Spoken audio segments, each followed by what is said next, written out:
It's Only Sport with Martin Devlin, Untamed. Only on the platform. Courtesy of JK's World of Golf every Wednesday. They bring us Brendan Telfer, the doyen. And Telf, listen to yourself. The NRL season kicked off on March the 2nd in Vegas. This was on March the 6th, before the Warriors' first game. It's the eve, of course, of another NRL season. Well, it's, I suppose, officially underway. And we're hearing the same old cliches that are trotted out by all these experts. You know, this is going to be the Warriors' year. The boys have got it sorted. Some great off-season signings. Coaches got them really fired up. The guys look really good. They look really good in preseason matches. Right.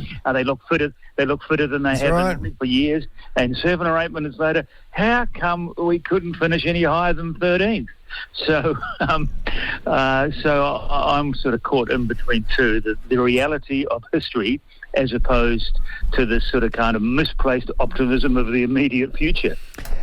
Tell, if we put that out on social media and you got roundly abuse from a whole lot of Warriors fans, what would he know? He's a has-been, he's dried up, get somebody else. Bang, you were 100% spot on, mate.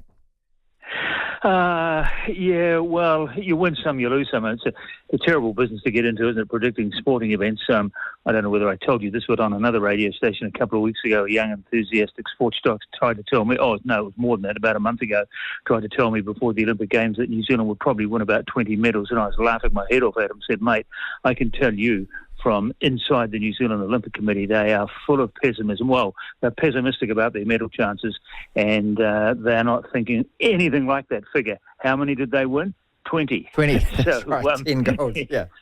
So you win some, you lose some in this game, don't you?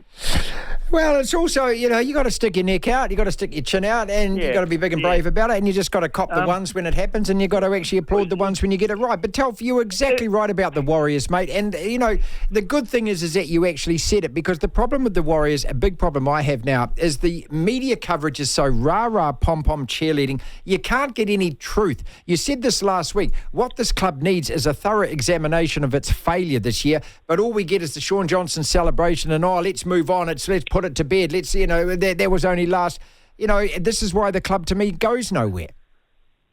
Yeah, I think we can say, though, after 30 years now, 30 years, 1995, close to 30 years anyway, that they've been in the NRL, some things aren't going to change.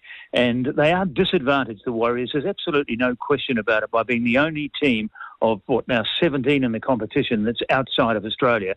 And although it's only a 2 or 3 hour trip, it's a whole day there and it's a whole day back, and there's all the other stuff that goes with going from one country to another these days because of security reasons. It's not like when it started in 1995, it was no different from going from Auckland to Christchurch. You're exactly right. On a plane. That's right. And you could smoke.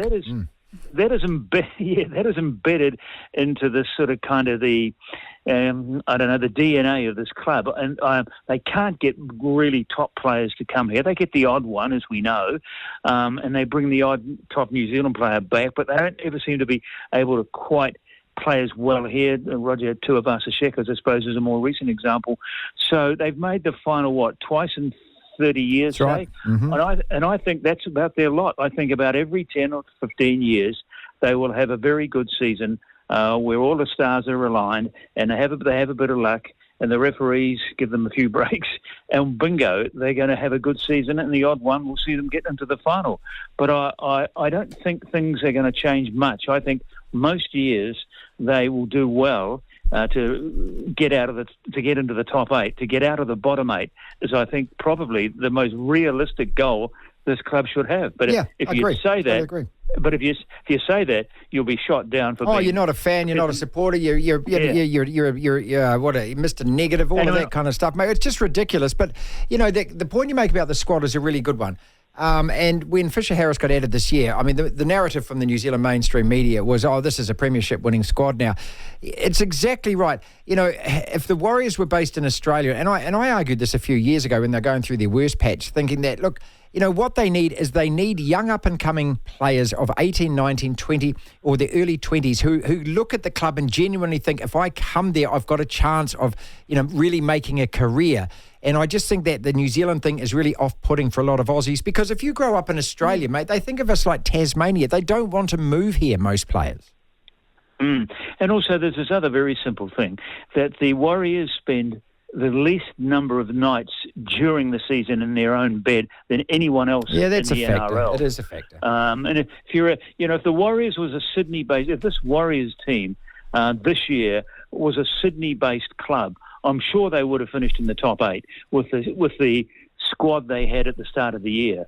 But they don't sleep in their own bed that many nights during the rugby league season because they're on the road, so often. But so we just got to build these things into our expectations, but they are still good value for money. That's the thing, isn't it? I mean, you could. Yeah, I enjoyed that on Friday night. I mean, I must admit, I watched that spectacle and I enjoyed it, and I didn't, and in the end, look, as much as I keep thinking what's more important to win the match, and in the end, I just kind of got into the celebration of Sean Johnson and the other players, and just kind of accepted it, I suppose. But I just don't like the acceptance of mediocrity. Let's turn our attention to the absolute excellence of New Zealand sport.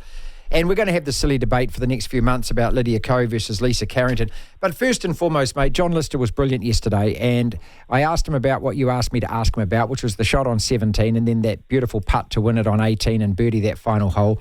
Yeah. Her poise is incredible, isn't it? And she's playing. Do you think she's playing the best golf that she's ever played at the moment?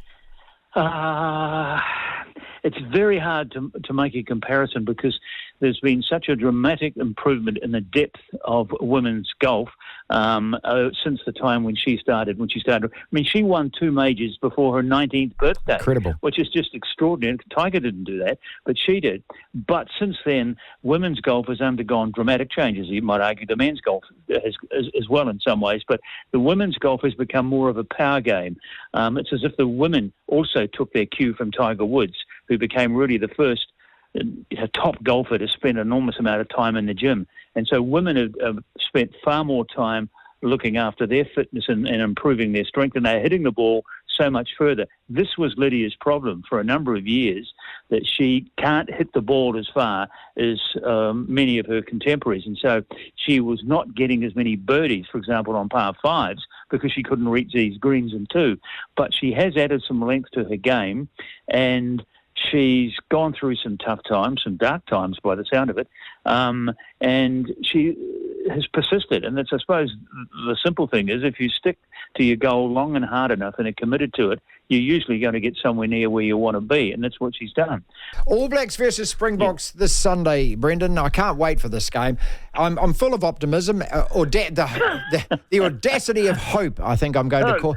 Yeah, but realistically, though, what is your feeling about this? We are up against it, sure. It's not a ground where we can't win on. We've got a good track record. We went there, and this is the other stat I want to give you, mate. In 2022, so rather than reference the World Cup final, I'm going to reference that 2022 game to save Ian Foster's job there. Yeah. There are 12 names that are going to be named tomorrow by Scott Robertson, who I believe that's Cody Taylor, Lomax, Scott Barrett, Vai, Severe, Geordie, Rico, Caleb Clark, Will Jordan, Bowden, Newell, Kane. All of those names will probably be in the 23. All of those guys played that test match in 2022. So we're taking a hell of a lot of experience there.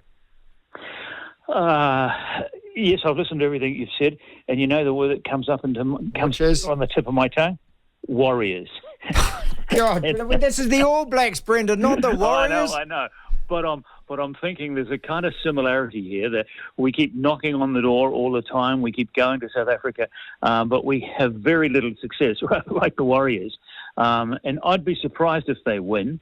I have to believe that the disruption inside that All Black camp over the last couple of weeks, although it's been played down and the PR people have put the lid on the whole thing, I think there must be shock in that All Black camp, what's happened with Leon McDonald and Scott Robertson, this fallout so quickly in their tenure. How did this happen? Why did it happen?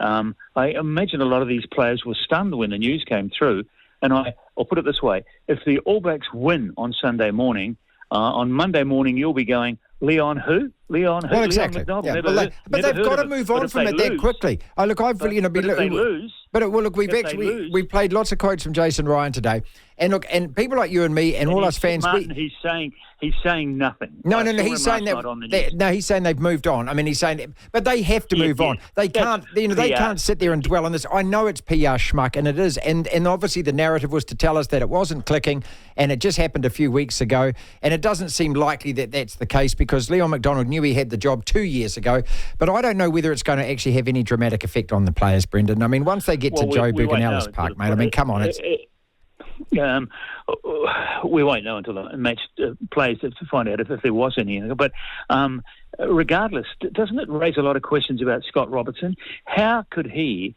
make a decision like this and 5 weeks later have to basically terminate his relationship and the job of this guy? Well, it raises questions to me about the whole process. You know, the fact that he's allowed to handpick and select. He's got 8 other coaches there. Okay, now he's down to 7. But there's no process. And now Mark Robinson, New Zealand Rugby's written a big fat check here because there's no way McDonald's walked away from that job without either getting paid out or handsomely paid, right? Because he doesn't have a job to go to. So, you know, there's a hell of a lot that goes on, not just, Leon McDonald has gone. And I look at New Zealand Rugby for a start who can't afford to, you know, get Mid-Canterbury up for a Ranfurly Shield challenge and continually saying they don't have any money, yet they've just paid out masses on this guy. You also got to add in the fact that Brad Moore and Plumtree last year, or a couple of years ago, when they got made redundant and Ian Foster thing, they walked away with a handshake, mate. They didn't just go. Glenn Moore, the Black Ferns coach, I know for a fact he got a big payout. So, you know, there's a hell of a lot of money that's going here into a department that you would think is not really where the money should be going with New Zealand Rugby when we've got an NPC that's been told it's not fit for purpose.